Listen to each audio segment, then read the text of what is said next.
కాబట్టి అంటే ఇందాక మీడియా కూడా ఆత్మావలోకనం చేసుకోవాలని అన్నారు కాబట్టి మేమైతే దానికి సంసిద్ధంగా ఉంటామండి. మా ఆత్మావలోకనం చేసుకుంటూ ఉంటాం. అలాగే ఇంకా ఫైనల్గా ముగించే ముందు ఆ మధ్య మీ మీద ఒక ఆరోపణ వచ్చింది.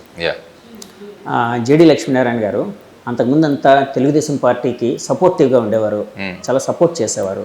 అనుకోకుండా జగన్ గారిని ప్రేజ్ చేస్తూ ఇది చేస్తూ ఉన్నారు. సో దానికి సంబంధించి మీరు ఒక ఇది కూడా ఇచ్చారు, అంటే దానికి చాలా ఇంటర్వ్యూలో చెప్పారు.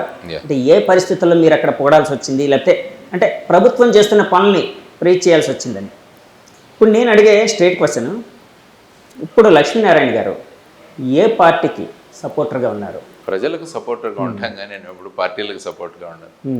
మేము ఇప్పుడు కూడా ప్రజలు బాగుండాలని కోరుకుంటాం. అందుకనే మేము పార్టీతో వచ్చాం. లేకుంటే ఏదో ఒక పార్టీతో వెళ్ళాల్సిన అవసరం ఉండేది కాదు. అన్ని పార్టీలు కూడా ఈ రాష్ట్రానికి న్యాయం చేయట్లేదు అన్న నాకు అభిప్రాయానికి వచ్చిన తర్వాత ఒక ఆల్టర్నేటివ్ ఉండాలి అని చెప్పి ప్రజలకు విషయాలు తెలియజేయాలన్న ఉద్దేశంతోనే దీనికి వచ్చాము. ఎందుకంటే ప్రజాస్వామ్య ప్రక్రియలో పార్టీలు నిలబడ్డాలి, ఇవన్నీ కూడా జరుగుతుంటాయి. సో ఇది ఒక లాంగ్ డ్రాన్ బ్యాటిల్. ఇది ఒక ఎలక్షన్ కోసం వచ్చిన పార్టీ కాదు. ఇది వెళ్తుంది నెక్స్ట్ గ్రామ పంచాయతీ ఎలక్షన్స్, కార్పొరేషన్ ఎలక్షన్స్, ఈ విధంగా ముందుకు తీసుకెళ్తాం ఈ పార్టీ.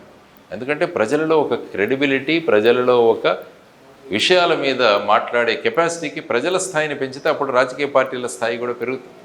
ఆ విధంగా ప్రజలను చైతన్యవంతులుగా చేయడానికి వచ్చింది జై భారత్ నేషనల్ పార్టీ. సార్, ఇందాక నేను ఇంటర్వ్యూకి వచ్చే ముందు ఓ మిత్రుడితో మాట్లాడుతూ ఇలా జేడి లక్ష్మీనారాయణ గారు ఇంటర్వ్యూ చేయడానికి వెళ్తున్నానంటే ఆయన తన క్వశ్చన్ అడగమన్నాడు. సో ఆయన క్వశ్చన్ని నా క్వశ్చన్గా అడుగుతున్నాను. పవన్ కళ్యాణ్ గారు పిఠాపురంలో ఎమ్మెల్యేగా పోటీ చేస్తున్నారు. అంటే మా పార్టీకి ఏం సంబంధం అని అనద్దు, అంటే అందరనే కాబట్టి నేను అడుగుతున్నాను. సో అక్కడ ఆయన గెలిచే అవకాశం, అంటే అక్కడ రాజకీయ పరిస్థితులు ఎలా ఉన్నాయని అనుకుంటూ ఉన్నారు? అంటే ఎందుకంటే మీరైతే ఆలోచిస్తూ ఉంటారు కదా, అన్ని పార్టీలు మూసో చూస్తూ ఉంటారు, అన్ని పరిస్థితులు తెలుసుకుంటారు. సో అక్కడ ఎలా ఉందని మీరు అనుకుంటున్నారు? ఆయన రాజకీయ భవిష్యత్తు ఏ విధంగా ఉండబోతుంది అనుకుంటున్నారు? పవన్ కళ్యాణ్ గారు పిఠాపురం ఎన్నుకున్నారు. పిఠాపురంలో వెళ్ళారు. ఆయన అనేక సర్వేలు ఇవి చేయించుకునే వెళ్ళి ఉంటారని నేను అనుకుంటాను. పిఠాపురం ఎప్పటి నుంచో కూడా అనుకున్నారు ఆయన. ఇంతకుముందు కూడా ఐ థింక్ లాస్ట్ ఎలక్షన్స్ అప్పుడు కూడా వారిని పిఠాపురంలో నిలబడమని చాలా మంది కోరినట్టు అప్పుడు మా మీటింగ్స్ లో జనసేనలో ఉన్నప్పుడు 2019. ఆ తర్వాత ఆయన ఇక్కడ గాజువాక మరియు భీమవరం ఎన్నుకోవడం జరిగింది. ఆ సమయంలోనే చాలా మంది పిఠాపురం వెళ్తే బాగుండేది కదా అని కూడా అభిప్రాయం వ్యక్తం చేశారు. కానీ వారు అప్పుడు ఉన్న మెంబర్షిప్స్ ఇవన్నీ చూసి ఇక్కడికి వచ్చారని చెప్పి నాకు చెప్పడం జరిగింది. I'm not privy to that. ఇప్పుడు వారు ఎన్నుకున్నారు పిఠాపురం. ఆ తర్వాత పిఠాపురమా లేకుండా కాకినాడ ఎంపీ కూడా అన్నారు. ఆయన టీ టైం ఉదయ్ గారు ఫర్ ఎగ్జాంపుల్ పైనుంచి ఏదైనా అడ్జస్ట్మెంట్ అవ్వాలంటే ఉదయ్ ఇక్కడికి వస్తారు, నేను ఎంపీగా కూడా వెళ్ళే అవకాశం ఉంది, అమిత్ షా గారు మాట్లాడతారని కూడా ఒక ఇంటర్వ్యూలో వారు చెప్పినట్టు నేను విన్నా. సో పిఠాపురం ఏమవుతుందంటే it is going to B a very very tough battle. ఎందుకంటే మొత్తం రాష్ట్రం కాదు, ఈవెన్ దేశం యొక్క ఫోకస్ కూడా దాని మీద ఉంది. ఎలా అంటే ఎందుకంటే పవన్ కళ్యాణ్ గారు అక్కడ నిలబడ్డారు కాబట్టి ఒక పార్టీ అధ్యక్షులుగా. ఆ తర్వాత మధ్యలో అక్కడ ఉన్న వర్మ గారు ఆయన అపోజ్ చేయడము, తర్వాత వారు వచ్చి టైఅప్ చేయడము, ఆ తర్వాత వంగా గీతా గారిని అక్కడ నిలబెట్టడము, మధ్యలో ముద్రగడ పద్మనాభం గారు వైసీపీలో జాయిన్ అవ్వడము, ఇవన్నీ కూడా ప్రభావాలు ఆ పిఠాపురం చుట్టే తిరుగుతాయి. ఇప్పుడు ఫర్ ఎగ్జాంపుల్ పోతిన మహేష్ గారు కూడా ఐ థింక్ జనసేన నుంచి ఆయన రిజైన్ చేసి వైసీపీలో చేరారని విన్నారు. కాబట్టి ఏమవుతుందంటే ఇప్పుడు వైసీపీ పార్టీ కూడా అక్కడ పవన్ కళ్యాణ్ గారి మీద అన్ని అస్త్రాలు ఉపయోగిస్తారు అక్కడ. కాబట్టి ఆ విధంగా it is going to be very very tough fight there. కానీ ఆయనకున్న ప్రజాదరణ, ఆ తర్వాత ఆయన ప్రజలకు మేలు చేద్దామనుకున్న ఒక పాజిటివ్ కాన్సెప్ట్ అన్నది ఐ థింక్ ఆయనకు పెద్ద డిఫికల్ట్గా ఉండకపోవచ్చు అని నేను అనుకుంటాను. సార్, ఇప్పుడు యాక్చువల్గా మీరు జనసేనలో చేరినప్పుడు అంటే ఐడియాలజీ అదే మీది ఆయనది కుదిరింది, అంటే భావాలు పార్టీకి సంబంధించి అనుకోవచ్చు కుదిరాయి. తర్వాత బయటకు వచ్చేసారు మీరు, మీకుండే వ్యక్తిగత పరిస్థితులు కావచ్చు, మీ ఆలోచనలు బట్టి. సరే, ఇప్పుడు వేరే పార్టీలో ఉన్నారు. పవన్ కళ్యాణ్ గారి కోసం చెప్పాల్సి వస్తే, అంటే ఆయన్ని డిస్క్రైబ్ చేయాల్సి వస్తే ఏ విధంగా డిస్క్రైబ్ చేస్తారు సార్? అంటే ఒక 10 సంవత్సరాలుగా ఆయన పార్టీ పెట్టి ముందుకు తీసుకువెళ్తున్నారు. ఆయన ప్రజాస్వామ్యంలో మార్పులు కోరుకుంటున్నారు. ప్రజాస్వామ్యంలో ఒక మార్పు తీసుకురావాలి, మార్పు రాజకీయాలు తీసుకురావాలి, యువతరాన్ని ముందుకు తీసుకువెళ్ళాలి అని మొదలుపెట్టారు పార్టీ. ఆ తర్వాత క్రమక్రమంగా ఆయనకున్న అనుభవంతో వారు ఇప్పుడు తెలుగుదేశం పార్టీతో పొత్తు పెట్టుకున్నారు. ఆ తర్వాత బీజేపీని కూడా అందులో సమావిష్టం చేసుకున్నారు. ఆ తర్వాత మొదట 24 సీట్లు, ఆ తర్వాత 21 అయ్యాయి. అందులో కూడా చాలామంది అనడం ఏంటంటే బయట నుంచి వచ్చిన వాళ్ళే చాలామంది ఎక్కువ ఉండిపోయారు. ఇతర పార్టీల నుంచి వచ్చిన వాళ్ళు, లేకుంటే తెలుగుదేశం వద్ద నో అని అక్కడ సీట్ లేకుంటే వచ్చి బ్యాక్ డోర్ నుంచి ఇక్కడికి వచ్చారని కూడా చాలామంది అనుకుంటున్నారు.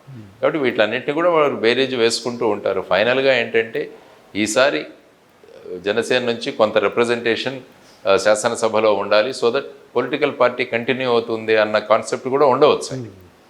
అదర్వైజ్ ఈసారి కూడా ఎవరు ఎన్నిక కాకుంటే మళ్ళీ దాన్ని ముందుకు లాగడం అన్నది కూడా చాలా సమయం పడుతుంది, చాలా శ్రమ తీసుకోవాల్సి వస్తుంది. మేబీ ఇవన్నీ ఆలోచించి ఆయన ఆ విధమైన నిర్ణయం తీసుకొని ఉండవచ్చు. So let us see, is a party president. ఆయన పార్టీ ప్రెసిడెంట్, ఆయన నిర్ణయాలు తీసుకోవడానికి ఆయనకి పూర్తిగా స్వేచ్ఛ ఉంటుంది. ఆయన అనేక పరిస్థితులను తీసుకొని ఆ తర్వాత ఈ విధమైన నిర్ణయాలు తీసుకునొచ్చు. కానీ పార్టీ ప్రెసిడెంట్ ఎప్పుడు కూడా తనను తీసుకున్న నిర్ణయాలకి తన బాధ్యత వహించవచ్చు. ఇప్పుడు నేను కూడా ఒక పార్టీ ప్రెసిడెంట్గా తీసుకున్న నిర్ణయాన్ని రేపు ఏదైనా అయితే నేను బాధ్యత వహించాలి. కాబట్టి చాలా బాధ్యతాయుతమైన పోస్ట్. కాబట్టి వారు కూడా ఆ పోస్టులో తీసుకున్న నిర్ణయాలన్నిటికీ కూడా రేపు వారు సమాధానం ఇచ్చుకోవాల్సి వస్తుంది. కాబట్టి ఇవన్నీ కూడా దృష్టిలో ఉంచుకొని వారు ఈ విధమైన నిర్ణయాలు తీసుకొని ఉండవచ్చు. లెట్ us see మే 13న ఏ విధంగా ఓటర్లు వాళ్ళ మనసును నిర్ణయించబోతున్నారో, వారు ఓటు ద్వారా వాళ్ళ అభిప్రాయాన్ని ఏ విధంగా వ్యక్తం చేసుకుపోతున్నారన్న చూద్దాం. సార్ చాలాసార్లు నేను బయట వింటుంది మీకోసం అడిగినప్పుడు, అంటే జేడి లక్ష్మీనారాయణ గారి కోసం లేకపోతే ఆయన పార్టీ కోసం అడిగినప్పుడు చాలామంది, అంటే నాకు 10 మందిలో 8 మంది 7 మంది నాకు వినిపించిన మాట అయితే ఉంటుందండి, అది క్లారిటీ కావాలని అడుగుతున్నాను. వాళ్ళు ఏమంటూ ఉన్నారంటే, జేడి లక్ష్మీనారాయణ గారు చాలా మంచి వ్యక్తి, మంచి భావాలు ఉన్న వ్యక్తి, ఒక అఫీషియల్గా ఒక ఐపీఎస్ సివిల్ సర్వీస్లో కేడర్ నుంచి వచ్చారు, రకరకాల అనుభవం ఉంది. సో ఆయనకి సమాజం మీద ఒక తపన ఉంది, ఏదో చేయాలని. ఆయన లాంటి వ్యక్తి పవన్ కళ్యాణ్ గారితో కలిసి ఉంటే బాగుండేది, ఆయన పక్కాగా ఎలక్ట్ అయ్యేవారు, ఆయన రిప్రజెంటేషన్ పార్లమెంట్లో కావచ్చు అసెంబ్లీలో కావచ్చు పక్కాగా ఉండేది, అది బాగుండేది, ఆయనకి బాగుండేది, ఆయన అభిప్రాయాలు ప్రజెంట్ చేయడానికి కూడా బాగుండేదని చాలామంది అన్నారు సార్. దీని మీద మీరు ఎప్పుడైనా జనసేన నుంచి వచ్చేసిన తర్వాత ఎప్పుడైనా రిగ్రెట్ అయ్యారా? ఏమీ రిగ్రెట్ లేదు. ఈసారి అసెంబ్లీలో నేను పవన్ కళ్యాణ్ గారు ఇద్దరు అక్కడ కలుస్తాం, పక్కన అండి కలిసి మాట్లాడుకుంటాం. పక్క మీ విజయం మీద మీరు డెఫినెట్గా I'm going to B MLA this time. ఎన్నిక అవుతాను సార్. అవును, ఇప్పుడు ఎమ్మెల్యే అంటున్నారు, మొన్నటి వరకు మీరు విశాఖపట్నం ఎంపీగా కూడా పోటీ చేస్తానన్నారు, మరి ఏంటి సార్ ఇప్పుడు అది ఏమైనా పక్కన పెట్టారా ఏంటి? ఎందుకంటే ఎక్కడ పోటీ చేయాలన్నది నేను నిర్ణయించాను, అది పార్టీ నిర్ణయిస్తాను. పార్టీ నన్ను ఎమ్మెల్యేగా ఇక్కడ నార్త్లో కంటెస్ట్ చేయమని అడిగారు, చేస్తాను. కానీ ఇప్పుడు పార్టీ అంటోంది మీరు ఎంపీగా కూడా నిలబడండి అన్నది ఆ కమిటీ ఏదైతే ఉందో వాళ్ళు నా మీద మాట్లాడుతున్నారు. సో దాని విషయం కూడా నేను ఒక నిర్ణయం తీసుకోవాలి త్వరలో. ఓకే ఎంపీ కూడా మీరు కంటెస్ట్ చేయండి, అక్కడ గతంలో మీరు కంటెస్ట్ చేశారు, తర్వాత మన క్యాండిడేట్లు 4-5 ఉన్నారు అక్కడ ఈసారి విశాఖ బరిలో, కాబట్టి మీరు ఎంపీగా కంటెస్ట్ చేస్తే ఆ రెండు కూడా ఒకే symbol, MP symbol MLA symbol కూడా ఒకటే, వాళ్ళు ఈవీఎంఎల్లో యూజ్ చేయడానికి కూడా ఉంటుంది. కాబట్టి అడ్వాంటేజ్ మన వాళ్ళకి వెళ్ళొచ్చు అని కూడా మా పార్టీ వాళ్ళు అంటున్నారు. చూడాలి, అగైన్ ఒక మీటింగ్ ఉంది మాకు, ఆ మీటింగ్ తర్వాత నిర్ణయిస్తారు. మీకు ఏదైనా సింబల్ కేటాయించారా సార్? మా symbol torch light. Torch bearer లాగా ఉంటారు. టార్చ్ బేరర్ కి టార్చ్ ఇచ్చి మేము దారి చూపిస్తాం, వెలుగు చూపిస్తాం. చూడండి, ఏదైనా ఒక మంచి సంకల్పంతో వెళితే మనకు పరిస్థితులు అనుకూలిస్తాయి అనడానికి ఇదొక ఉదాహరణ. కాబట్టి ఈ ఉదాహరణతో మేము ముందుకు వెళ్తాము. కాబట్టి టార్చ్ బేరర్గా టార్చ్ తీసుకొని వెళ్తాము, మార్గాన్ని చూపిస్తాం, దారిని చూపిస్తాం, చీకటిని పారదోలేదానికి ప్రయత్నిస్తుంది జై భారత్ నేషనల్. అంటే విశాఖపట్నం ఇప్పుడు నార్త్ నుంచి మీరు ఎమ్మెల్యేగా పోటీ చేస్తున్నారు. నార్త్లో అయితే ఇప్పుడు కూటమి నుంచి విష్ణుకుమార్ రాజు గారు ఉన్నారు, బీజేపీ అభ్యర్థి. అలాగే వైసీపీ నుంచి కేకే రాజు గారు, అంతకుముందు ఓడిపోయారో ఆయన ఉన్నారు. సో ఇద్దరు బలమైన అభ్యర్థులు ఉన్నారు అని వినిపిస్తుంది. అక్కడ ఇందాక మీరు ఒక మాట అన్నారు, పక్కాగా ఎమ్మెల్యేగా గెలుస్తాను, అసెంబ్లీలో నేను మాట్లాడతాను అని అన్నారు కదా. అంటే మీ విజయం మీద అంత విశ్వాసం ఎలా వచ్చింది? అక్కడ పరిస్థితులు ఎలా ఉన్నాయని అనుకుంటున్నారు? నా క్యాంపెయినింగ్ నేను చక్కగా చేసుకుంటున్నాను, ప్రజల్లో మమేకం అవుతున్నాను, డోర్ టు డోర్ వెళుతున్నాను, ప్రజల స్పందన కూడా బాగుంది. ఒక మార్పు రాజకీయాలు తీసుకురావాలనుకుంటున్నాను, ఉత్తర విశాఖను ఉత్తమ విశాఖగా చేయాలన్న సంకల్పన అక్కడ వ్యక్తం చేశాను. ముఖ్యంగా డ్రగ్స్, గాంజా ఇటువంటి వాటి నుంచి దూరం చేయాలి, పిల్లలకు చక్కగా ఒక మంచి పెద్ద library, knowledge hub, skill development centre, cultural centre ఇవన్నీ కూడా ఆ ప్రాంతంలో ఏర్పాటు చేసి విశాఖపట్నం నార్త్ని దేశంలోనే ఒక ఉత్తమ మోడల్ కాన్స్టిట్యుయెన్సీగా తయారు చేయాలన్నది నా కాన్సెప్ట్. అంటే ఒక ఎమ్మెల్యే ఏం చేయగలడు అన్నది చూపించాలి మిగతా ఎమ్మెల్యేలకి. ఆ సంకల్పంతో నేను ఉన్నా, ఆ సంకల్పాన్ని ప్రజలకు వ్యక్తం చేశాను ఓటర్స్. సార్ చేయండి, మీతో పాటు మేము ఉన్నాం, మేము మార్పు కొనుక్కునేవాళ్ళం, ఆ విధంగా మేము ఖచ్చితంగా చేస్తామని ప్రజలు ముందుకు వస్తున్నారు. కాబట్టి నా విజయం అన్నది జరుగుతుందని చెప్పేసి నేను ఎలక్షన్ అనగానే డబ్బులు పంచే సంస్కృతి అయితే ప్రతి చోట ఉందండి. కొంతమంది తెలిసి పంచుతారు, కొంతమంది అంటే అవతల వాళ్ళకి తెలియకుండా పంచడం అనేది ఉంది. ఈ పార్టీ ఆ పార్టీ అని కాదు, 100 కోట్లు పెట్టాల్సిన పరిస్థితి ఉంది అని చెప్పి చాలాసార్లు ఆఫ్ ద రికార్డ్ మనం ఎన్నోసార్లు వింటూ ఉంటాం చాలామంది. మీరు డబ్బులు ఖర్చు పెట్టి అవతల వాళ్ళు ఒక చైతన్యం తేవడానికి ఇచ్చేస్తున్నారా, లేకపోతే ఎలాంటి ప్రయత్నం చేస్తూ అవతల వల్ల చైతన్యం రగిలించడానికి చేస్తున్నారు? మా పార్టీ బేసిసే జీరో బడ్జెట్ పాలిటిక్స్. డబ్బులు పంచే ప్రసక్తే లేదు. మేము మాకున్న అభిమానాన్ని పంచుతాం వాళ్ళకి, మేము ఏం చేస్తాము అన్న విషయాలను పంచుతాం వాళ్ళకి, మేము ఏ విధంగా కాన్స్టిట్యుయెన్సీని నియోజకవర్గాన్ని ముందుకు తీసుకువెళ్తాము అన్నది పంచుతాం.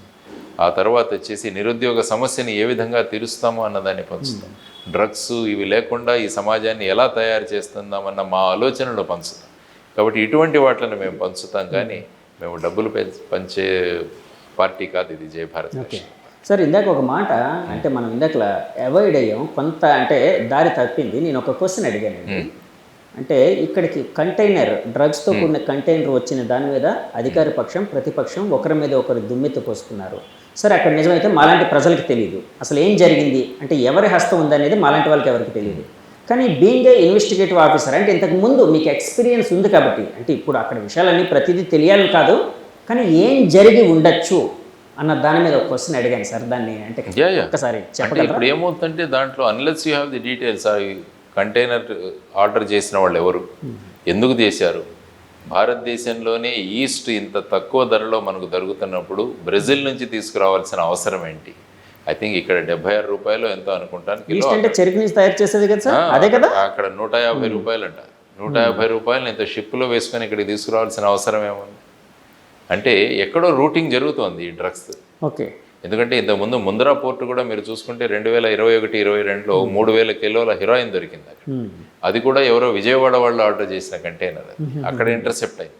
అంటే ఈ ఆంధ్రప్రదేశ్ అన్నది ఒక డ్రగ్స్ క్యాపిటల్గా తయారైందా? ఎక్కడ గంజాయి పట్టుబడినా కూడా దాని మూలాలన్నీ కూడా మన ఇక్కడ ఏజెన్సీ ప్రాంతంలో ఏఓబిలో జరుగుతున్నాయి.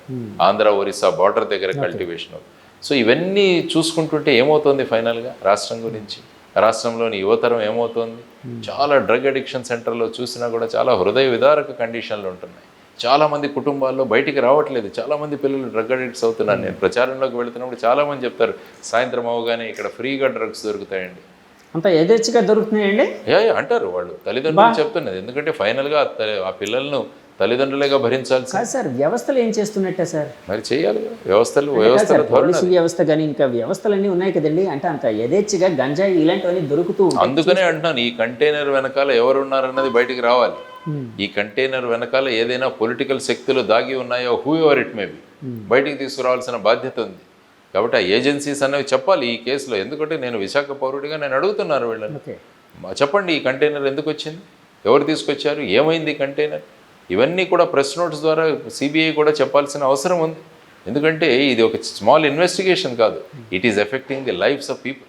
ప్రజల యొక్క జీవితాలతో, యువతరం యొక్క జీవితాలతో ఆడుకుంటున్న విషయం. ఈ విషయంలో క్లారిటీ రావాలి, లేకుంటే తల్లిదండ్రులు ఎంత ఆందోళనలో ఉన్నారో మీకు తెలియదు. సో వీటన్నిటి గురించి ఆలోచించాలన్నదే మా కాన్సెప్ట్. 2014లో మీరు ఎలక్షనీరింగ్లో ఉన్నారు. 14 పరిస్థితులు కూడా గమనించి ఉండొచ్చు మీరు. అంటే ఎందుకంటే మీరు అప్పటికే చాలా కాలేజీలు ఇలాంటివి తిరుగుతూ ఒక సోషల్ అవేర్నెస్ ప్రోగ్రామ్స్ చాలా చేసేవారు. 2019 నుంచి రాజకీయాలకి గమనిస్తున్నారు, ఇప్పుడు ఫుల్ ప్లెజ్డ్గా రాజకీయాల్లో అయితే ఉన్నారు. సో అప్పటికి అంటే 2014 నుంచి ఈ ఐదేళ్ళు బేరీజ్ వేస్తే ఒక పార్టీ అధినాయకుడిగా మీకు ఎలాంటి ఆలోచన వస్తుందండి? ఏముంది, రాష్ట్రం అంటే టీడీపీ ప్రాతినిధ్యం వహించిన కాలం అండ్ వైసీపీ ప్రాతినిధ్యం వహించిన కాలం, ఈ రెండు ప్రభుత్వాలు కూడా ప్రత్యేక హోదా తీసుకురాలేకపోయాయి. ప్రత్యేక హోదా ఒకటి వచ్చింటే రాష్ట్ర పరిస్థితులే మారేవి. మరి ఇక్కడ ప్రత్యేక హోదా ఇవ్వలేమంటున్నాం, మరి అక్కడ డోలారా గిఫ్ట్ సిటీకి ఇన్ని రాయితీలు ఎందుకు కల్పిస్తుంది ప్రభుత్వం, కేంద్ర ప్రభుత్వం? అహ్మదాబాద్ నుంచి 40 కిలోమీటర్ల దూరంలో గిఫ్ట్ సిటీ అన్నది ఒకటి తయారవుతుంది పెద్దది. ఎక్కడా లేని విధంగా అక్కడ ఈ ఫైనాన్షియల్ సోర్సెస్ అన్నీ కూడా, అక్కడ స్టాక్ ఎక్స్చేంజ్ కూడా రాత్రి 11 గంటల వరకు నడుస్తుంది. ముంబైలో కూడా నడవదు, దేశంలో ఎక్కడ నడవదు. కాబట్టి అక్కడ నడిపిస్తున్నారు, నడిపించే తలుచుకుంటే దెబ్బలకు కొద్దిగా. మరి ఇక్కడ మరి మాకెందుకు ఇవ్వట్లేదని వీళ్ళు ఎందుకు అడగలేకపోతున్నారండి? మీరు అడుగుతారు రేపు? నేను అడిగాను, నేను రోజు అడుగుతున్నాను. నేను అరెస్ట్ అయ్యాను ఈ విషయంలో. ఢిల్లీలో వెళ్ళి ఏపీ భవన్లో జంతర్ మంతర్లో ఆందోళన చేశాం మేము, అక్కడ సెమినార్లు కండక్ట్ చేశాము. ఇక్కడ ప్రతి ప్రాంతంలో కూడా మేము దీని గురించి మాట్లాడుతున్నాం. మరి ఇవన్నీ అవుతుంటే మరి ఏమి పట్టినచ్చు ఉన్నది ఈ పార్టీలు? మళ్ళీ వాళ్ళతోనే వెళ్ళి పొత్తు పెట్టుకుంటున్నారు. మరి ఏమీ చేయలేదని అడగట్లేదు. ఏమైంది రాష్ట్రం ఫైనల్గా? ఇప్పుడు 12-13 లక్షల కోట్ల అప్పుల్లో ఉన్నదట. మరి ఏం చేశారు మీరు ఇంతకుముందు? రాజధాని లేదు, పోలవరం లేదు, రైల్వే జోన్లు లేవు, విభజన హామీలు లేవు. మరి ఒకరి మీద ఒకరు ఉచితాలు ఉచితాలు ఉచితాలు. మేము వాళ్ళు ఒకరికి ఇస్తే మేము ముగ్గురికి ఇస్తాం, వాళ్ళు 5,000 ఇస్తే మేము 10,000 ఇస్తాం, ప్రతి మహిళకు మేము 1,800 రూపాయలు ఇస్తాం అన్న ధోరణిలో వీరు వెడుతున్న ఈ సందర్భంలో ఏదో ఒకటి మనం చేయాలన్నది అందరికీ అర్థం అవ్వాలి. అంటే ఒకవేళ మీరు అధికారంలోకి వస్తే అనుకోండి, వస్తే ఉచితాలు ఇలాంటివన్నీ తీసేస్తారా అండి? సంక్షేమం ఉంటుంది, ఉచితాలు సంక్షేమం. అంటే సంక్షేమానికి ఉచితానికి తేడా ఏంటంటే ఏ విధంగా? అంటే సంక్షేమం అంటే ఏమవుతుందంటే ఆ డబ్బులు ఏవైతే ఖర్చు పెట్టామో దానివల్ల సమాజానికి ఉపయోగం అవ్వాలి. ఉచితం అంటే ఏమవుతుందంటే డైరెక్ట్గా ఒక వ్యక్తికి, ఫర్ ఎగ్జాంపుల్ మీరు 45 సంవత్సరాల వయస్సు పూర్తి అయ్యి మీరు సామాజిక వర్గానికి చెందితే మీకు 15,000 రూపాయలు, అది ఉచితం. అదే నేను ఒక ఫ్యాక్టరీ పెడతాను, ఆ ఫ్యాక్టరీలో మీకు ఉద్యోగం ఇస్తాను. అంటే ఉచితాలు అనేవి వ్యక్తి స్వార్థం, వ్యక్తి స్వార్థం అనేది సమాజ స్వార్థం, సమాజానికి సమాజ సేవ. For example rural employment guarantee scheme ఉంది, నరేగా గ్రామీణ ఉపాధి హామీ పథకం. దానివల్ల ఏమవుతుంది? గ్రామాల్లో వచ్చేసి పూడికలు తేవుతాయి, చెక్ డ్యాములు కట్టబడతాయి, స్కూళ్ళు కట్టబడతాయి. దానివల్ల ప్రజలకు డబ్బు వస్తుంది, గ్రామానికి ఉపయోగపడుతుంది. అది కాకుండా నేను డైరెక్ట్గా ఇచ్చేసాను అనుకోండి. ఇప్పుడు ఫర్ ఎగ్జాంపుల్ మీ పిల్లలకి చాక్లెట్లు ఇస్తున్నాను, నేను పిల్లలకి చాక్లెట్లే ఇస్తూ వెళ్ళామనుకోండి, ఏమవుతుంది? పుస్తకాలు ఇస్తామనుకోండి, రేపు ఉపాధి సంపాదించుకుంటాడు. కాబట్టి మనం ఏమి ఇస్తున్నాం అనేది చాలా ముఖ్యం. చాక్లెట్ అనేది ఆ క్షణంలో తీయగా ఉంటుంది, రేపు పొద్దున్న ఆరోగ్యం దెబ్బతింటుంది. ఉచితాలు కూడా అంతే, వాళ్ళ వ్యక్తిత్వం దెబ్బతింటుంది, రాష్ట్రం దెబ్బతింటుంది, రాష్ట్ర ఆరోగ్యం దెబ్బతింటుంది. ఇవే ఆలోచించాలి. కానీ ఇప్పుడు ఒకరి మీద ఒకరు పోటీలు. కానీ ఇక్కడ ఒక మాట వినిపిస్తూ ఉందండి, మరి ఇన్ని ఉచితాలు ఇస్తున్నారు కదా, మరి ఎంతమంది వైట్ రేషన్ కార్డుల నుంచి బయటకు వచ్చారు చెప్పానండి గవర్నమెంట్? మీరు ఎన్ని వైట్ రేషన్ కార్డులు తగ్గించారు? మరి ఇంతమందికి మీరు ఉచితాలు ఇస్తారు. 2,65,000 కోట్ల రూపాయలు ఇచ్చామన్నారు 5 సంవత్సరాల్లో, వారు కూడా అంత ఇచ్చామన్నారు. మరి ఎన్ని వైట్ రేషన్ కార్డులు తగ్గాయి? వైట్ రేషన్ కార్డులు పెరుగుతున్నాయి రాష్ట్రంలో. అంటే పేదరికం పెరుగుతున్నట్ట. మరి ఈ డబ్బులు ఎక్కడికి వెళుతున్నాయండి? ప్రభుత్వం ఇవన్నిటి కూడా ఇవ్వాలి, మరి సమాధానం ఇవ్వాలి. మేము ఉచితాలు ఇస్తున్నాం, సంక్షేమం చేస్తున్నాం, ఇదే అంటే దాని ఎఫెక్ట్ రావాలి కదా, మరి దాని గురించి మాట్లాడగలగాలి ప్రభుత్వం. ఎస్, సంక్షేమం ఎప్పుడు కూడా ముందుకుండాలి.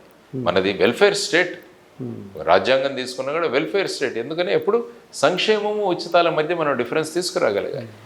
ఇప్పుడు మంచి స్కూళ్ళు కట్టండి, మంచి ఇవి తీసుకురండి, వాటి ద్వారా మీరు పిల్లల్ని ఆకర్షించండి. అది కాకుండా మేము అమ్మఒడి ఇస్తామంటే ఎందుకు? అమ్మఒడి ఉచితం. ఆ ఉచితాన్ని ప్రస్తుతం తెలుగుదేశం వాళ్ళు ఏమంటున్నారు? ఆయన ఒకరికే ఇచ్చారు, మేము ముగ్గురికి ఇస్తామంటున్నారు. ఎక్కడి నుంచి తెస్తారు ఈ డబ్బులన్నీ? వాళ్ళ ప్రాపర్టీ అమ్ములు ఇస్తున్నారా? వాళ్ళ దగ్గర నుంచి వాళ్ళ భూములు అమ్మిస్తున్నారా? ప్రజలు ట్యాక్సులు కట్టి ఆ అమౌంట్లోంచి ఇస్తున్నారు కదా. అది కాకుండా అప్పులు తెస్తున్నారు. మరి ఈ విధంగా నడపడం అది ప్రభుత్వం కాదు. ఇవ్వండి, ఒక 5 సంవత్సరాలు జై భారత్ నేషనల్ పార్టీకి ఇవ్వమనండి. ఎంత సంచలనం తీసుకొస్తామో, ఎన్ని మార్పులు తీసుకొస్తామో. సార్, నాకు బయట ఒక మాట చాలాసార్లు వినిపించిందండి కొంతమంది ద్వారా.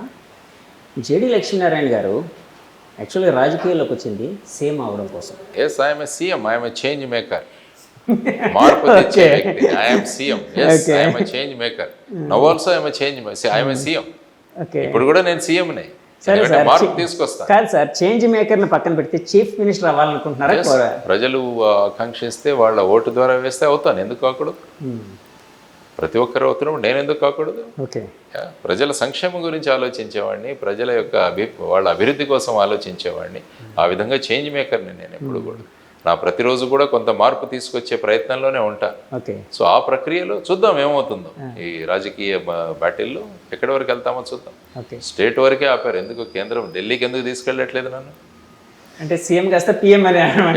Prime mover, now I'm also PM, prime mover. ముందు తీసుకువెళ్ళేవాడు, now I'm CM, I'm also PM. Okay sir, ఫైనల్గా చెప్పండి, ఇప్పుడు రాజకీయ పరిస్థితుల్లో మన రాష్ట్రంలో ఆంధ్రప్రదేశ్లో ఏ పార్టీ ఎన్ని స్థానాలు గెలిచే అవకాశం ఉందని? అది 13 జూన్ 4 ఆలోచన. అంటే మీకు ఒక అవగాహన ఉంటుంది కదా, దానికోసం అడుగుతున్నాను. ఎన్ని గెలవచ్చు? సరే సార్, స్ట్రైట్గా అడుగుతున్నాను సార్. టీడీపీ, జనసేన, బీజేపీ కూటమి ఎన్ని గెలవచ్చు? జై భారత్ నేషనల్ పార్టీ అధికారంలోకి వస్తుంది, ఇంత మాత్రం. వైసీపీ ఎన్ని గెలవచ్చు సార్? జై భారత్ నేషనల్ పార్టీ అధికారంలోకి వస్తుంది. Yes, that is my reply. Sir అంటే నాకు ఒకటి అనిపిస్తూ ఉందండి, యాక్చువల్గా రాజకీయ నాయకులకి లౌక్యం ఎక్కువ కావాలంటారు. సో ఆ లౌక్యం ఎక్కువగా మీకు అలవడింది. నేను కాన్ఫిడెన్స్ తో వెళ్తాను. I'm always confident. మరి మనలో మనకు కాన్ఫిడెన్స్ లేకుంటే మనం ఎందుకు ముందుకెళ్ళాలని నేను అడుగుతాను. వాళ్ళు వైనాట్ 175 అన్నప్పుడు, వైనాట్ 160 అన్నప్పుడు వైనాట్ వి అంటాను నేను. Okay, why not Jai Bharat national party. Okay sir, thank you అండి, thank you very much sir. మనస్ఫూర్తిగా కోరుకుంటున్నాం మీ ప్రెజెన్స్ అనేది అసెంబ్లీలో ఉండాలని మనస్ఫూర్తిగా కోరుకుంటూ థ్యాంక్ యూ అండి, మంచి సమయం అయితే మాకు ఇచ్చారు. యోస్ చూసారు కదండి, ఇది జై భారత్ నేషనల్ పార్టీ అధ్యక్షులు జేడి లక్ష్మీనారాయణ గారి అంతరంగం.